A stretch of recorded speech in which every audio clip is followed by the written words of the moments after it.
Bonjour à toi, j'espère que tu vas bien. Alors dans cette nouvelle vidéo, je vais te parler encore d'immobilier et je vais te parler du sujet suivant. Je veux investir dans l'immobilier, mais mon conjoint ou ma conjointe n'est pas d'accord. Comment je peux faire? Quelles sont les solutions qui s'offrent à moi? Comment la convaincre? Comment discuter avec elle ou il? Donc, alors, si tu es nouveau sur ma chaîne et que tu ne me connais pas, je suis Patricia Touré, je suis mère, je suis épouse, je suis salariée, je suis entrepreneur, je suis investisseur immobilier en France et en Côte d'Ivoire depuis une quinzaine d'années. Et sur ma chaîne, je t'accueille avec joie. Je te parle d'investissement, je te parle d'entrepreneuriat, je te parle de femmes, je te parle du couple en général. Donc, n'hésite pas à t'abonner, activer la cloche de notification et à partager, bien sûr. Alors, le sujet est, je veux investir, mais mon conjoint ne veut pas. Alors, c'est vrai que quand on est en couple, j'ai fait plein de vidéos justement sur le couple, sur le fait d'investir en couple. Donc, n'hésite pas à aller voir les anciennes vidéos que j'ai fait sur investir en couple. Je te parle de prérequis et autres.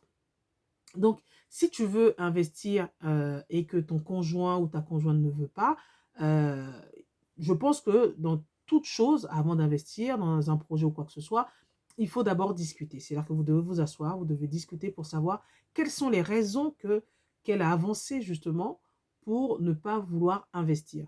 Il ne faut pas oublier que investir, après il y a deux choses, investissement locatif ou alors juste acheter votre résidence principale, mais peut-être que la personne n'est pas à l'aise avec le fait d'avoir un crédit. Donc, il y a certaines cultures où on on dit aux gens de ne pas prendre de crédit, par exemple.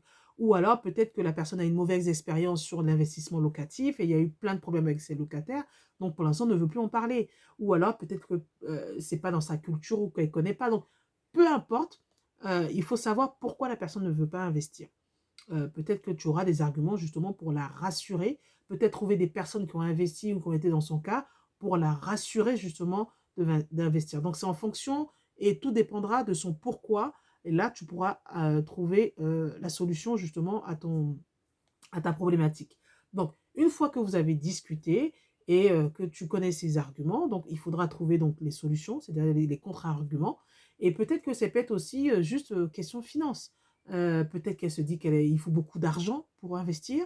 Peut-être qu'elle a des préjugés. Peut-être qu'elle a des pensées limitatives. Donc, il faut regarder, justement, il faut écouter ce qu'elle a à dire pour savoir sous quel angle tu vas travailler. J'ai fait une vidéo sur les, euh, les pensées limitatives, justement, par rapport à l'investissement, par rapport à l'immobilier. Donc, il ne faudra pas hésiter à les regarder. Donc, peut-être que ça peut être juste parce qu'elle a peur, parce qu'elle ne sait pas comment faire. Peut-être qu'elle se dit que les locataires ne vont pas payer. Peut-être que ça va être problématique et tout ça. Donc, quand tu auras connu justement son pourquoi, la première des choses, c'est pas la convaincre de suite pour la convaincre. C'est d'abord l'écouter.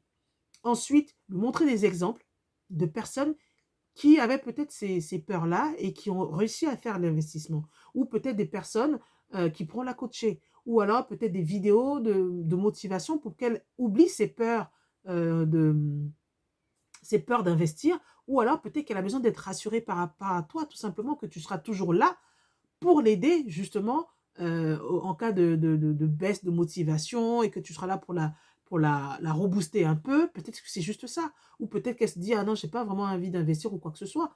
Ça peut être ça. Ou alors, ça peut être tout simplement, je ne veux pas investir, moi, ça ne m'intéresse pas, je n'ai pas envie d'être propriétaire. Si tu veux investir, investir toi simplement de ton côté. Moi, je n'ai pas besoin de ça, ça ne m'intéresse pas. Après, il y a plusieurs cas. Si vous êtes marié, si vous êtes pacsé, si vous êtes en union libre. En fonction de votre régime matrimonial, il faudra aller voir le notaire pour dire au notaire, bon voilà, parce qu'il y a un principe de base, c'est-à-dire c'est celui qui paye l'immobilier, c'est celui qui est propriétaire. Si tu es en communauté de biens et que madame dit, ah non, non, non, moi je ne veux pas investir, ça ne m'intéresse pas, tu peux aller voir ton notaire avec madame et tu dis, bon voilà, écoutez, moi je veux investir dans l'immobilier, madame ne veut pas, moi je veux investir, donc je veux que tout soit pris en charge par moi. Donc il y aura un contrat, il y aura un document qui sera fait par le notaire disant qu'effectivement que c'est toi qui payes le bien, donc tu es le propriétaire de ce bien-là. Donc il y a plein de choses qu'il faut faire, mais encore une fois, je ne suis pas expert, je ne suis pas juriste, expert juriste, je ne suis pas notaire, je ne suis pas avocat, donc je donne juste des conseils que j'ai trouvés donc dans mes recherches et puis des conseils aussi parce que moi, par exemple, je suis mariée en séparation de biens. Donc il y a plein de choses qu'on connaît quand on commence à rechercher justement sous quel régime on va se mettre et tout ça. Donc c'est important si ton conjoint ne veut pas, quel que ce soit ton régime matrimonial, que ce soit en séparation de biens, en communauté de biens ou en union libre, de pouvoir le notifier au notaire, de pouvoir l'écrire. Parce que quand tout va bien, tout est super, tout est bien, mais quand ça ne va pas, ça va être problématique. Parce qu'aujourd'hui, ta femme peut dire, ah mais non, non, moi je ne veux pas investir. Tu vas dire, ok, bah, d'accord, moi je vais investir. Tu achètes des maisons ou quoi que ce soit, et vous êtes en communauté de biens, et demain vous vous séparez pour faute par rapport à ta femme, si ta femme elle a fait une grosse faute, donc vous vous séparez et que c'est vraiment la guerre et que tu n'as pas envie qu'elle puisse toucher ses biens, mais bon, les enfants que vous avez eus, forcément ils vont toucher les biens, mais tu ne veux pas que ta femme touche les biens, il va falloir que tu te protèges par rapport à ça. Donc il faut vraiment que tu le notifies chez le notaire. C'est vraiment important parce que quand on fait un investissement, quand on investit dans l'immobilier, ça vous engage. Vous avez des droits et vous avez aussi des obligations. Et quand vous êtes marié, vous avez aussi des droits et vous avez aussi des obligations. Donc c'est important. Ton conjoint peut ne pas vouloir investir par rapport à des peurs, par rapport aux finances, ou tout simplement parce que ça ne l'intéresse pas ou parce qu'il n'a pas envie. Ça peut arriver. Tu ne peux pas le convaincre à tout prix. Tu vas essayer de lui donner des arguments, mais si la personne dit, bon, non, moi, au final, ça ne m'intéresse pas, tu ne peux pas forcer.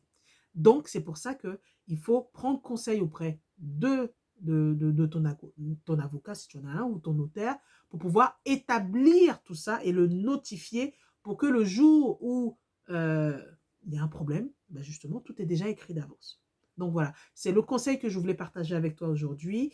Donc j'espère que ça pourra t'aider justement dans ta réflexion, que ça pourra aider ta conjointe justement dans la réflexion. N'hésitez pas à prendre conseil auprès des personnes qualifiées, des personnes expertes comme des notaires sur ce genre de cas qui sont spécifiques. Et donc voilà, donc n'hésite pas à partager cette vidéo, n'hésite pas à mettre un pouce bleu. On se dit à très bientôt. Au revoir.